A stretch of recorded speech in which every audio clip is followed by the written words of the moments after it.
안녕하십니까. 네오젠 과학학원 조민영 강사입니다. 백석고 23년도 2학기 기말고사에 대한 내신 분석 시작하도록 하겠습니다. 이번에 이제 백석고 문제들을 살펴봤는데 결론부터 말씀드리면 많이 어려웠다 입니다. 많이 어려웠다. 그래서 전반적으로 중상급 수준의 난이도로 분석이 되고요. 그랬기 때문에 시험 시간 내에 모든 문제를 해결하는 게 거의 불가능하지 않았을까, 이런 생각을 좀 해봅니다. 그래서 전반적으로 문제가 어려웠다라는 거, 그리고 이제 특이점이 좀 있었는데 그 특이점까지 이제 분석해 드리면서 설명해 드리도록 하겠습니다. 일단은 시험 범위가 좁지 않았고 넓었어요. 시험 범위가 굉장히 넓었음에도 불구하고 실질적으로 문제를 보니까 중급 이상의 객관식 문제들이 출제가 됐습니다. 그래서 그 부분에 대해서 이제 조금 어려움을 느꼈을 것이고, 그리고 논술형 문제도 보통은 이러면 쉽게 내주시는데 논술형 문제조차도 변별력 있는 문제를 출제를 하셨어요. 그래서 지난 중간고사 때보다 조금 수준이 많이 올라간 그런 시험이었다. 아예 제가 보기에는 선생님들께서 좀 뭔가 작정을 하시고 내신 문제들 같아요. 그래서 조금 많이 어려웠다라고 판단이 되어지고요.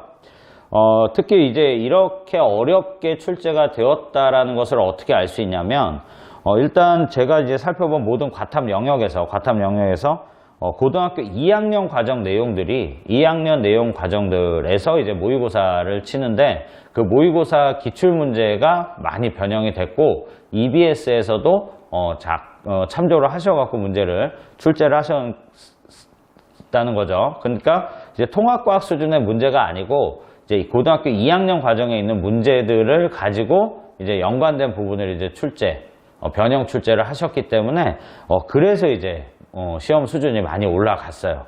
그래서 이번에 결론적으로 얘기를 드리면 백석고 시험은 많이 어려운 편이었다. 선생님들께서 이제 작정을 하고 문제를 좀 내신 것 같다. 이렇게 말씀을 드릴 수 있습니다. 이제 구체적으로 이제 설명을 드리면, 화학 영역에서 이제 네모낭이 출제가 됐어요. 근데 이제 그 화학 영역에서 중화 반응만 다루는 문제인데 전부 그 네모낭 자체가 짧은 시간 내에 해결하기 쉽지 않았던 문제들이에요. 그래서 16번과 18번과 20번 그리고 논술형 1번 문제인데 전부 다 중화 반응의 양적 관계, 그러니까 화학 1에서도 고등학교 2학년 친구들이 어려워하고 고3 아이들도 어려워하는 부분이거든요.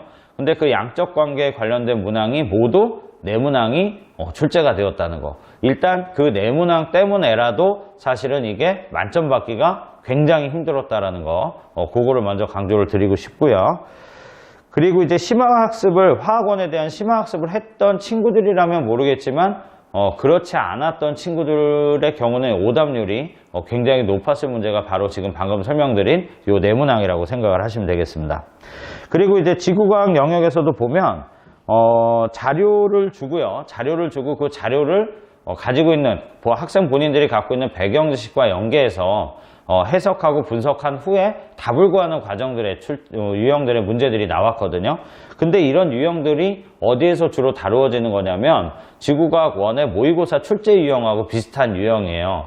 그렇기 때문에 이 부분 또한 학생들한테는 조금은 쉽지 않았을 부분이었을 거고요. 그리고 이제 생명과학 부분에서는 정확하게 얘기하면 통합과학 범위를 조금 벗어난 내용에 관련된 문제가 나왔어요.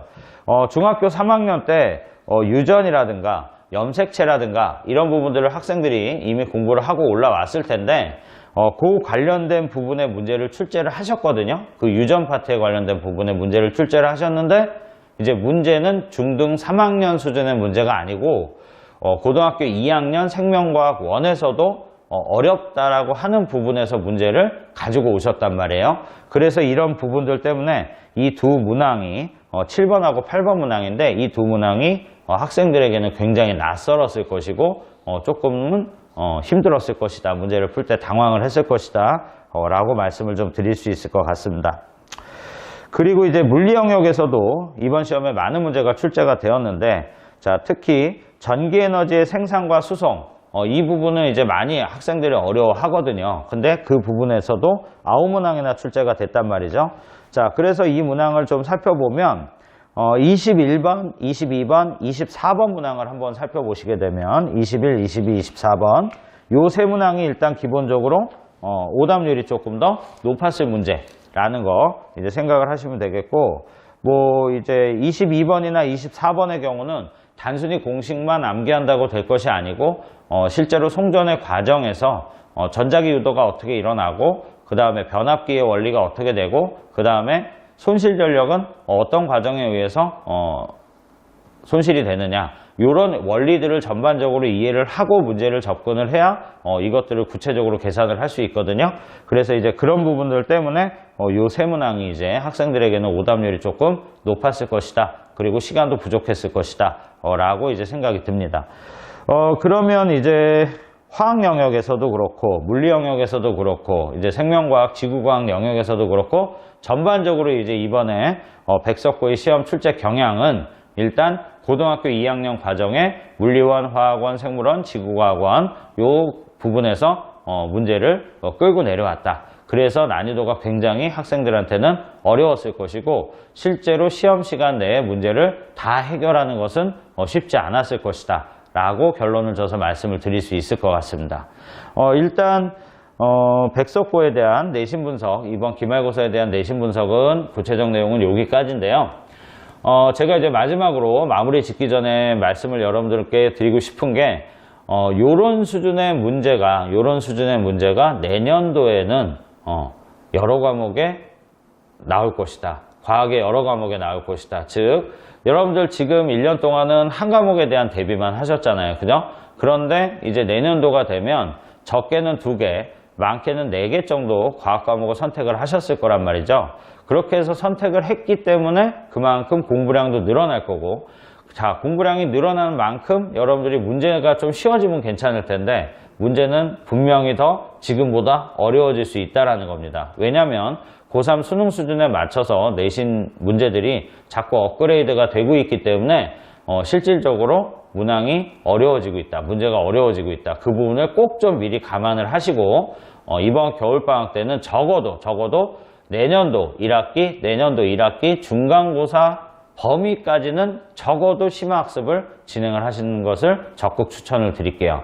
그러지 않으면 내년도에 이 과탐 과목에서 내신 성적이 이제 미끄러지기 시작을 하게 되면 국영수까지도 타격을 받을 수 있어요. 성적 자체가. 마음이 불안해지기 때문에 그런 부분에서 공부의 어떤 전체적인 밸런스를 맞추기 위해서는 반드시 과탐 과목도 내신 성적을 따 놓으셔야 됩니다. 여러분들이 이과기 때문에 더더욱이나 필요한 거고요. 이해되시죠?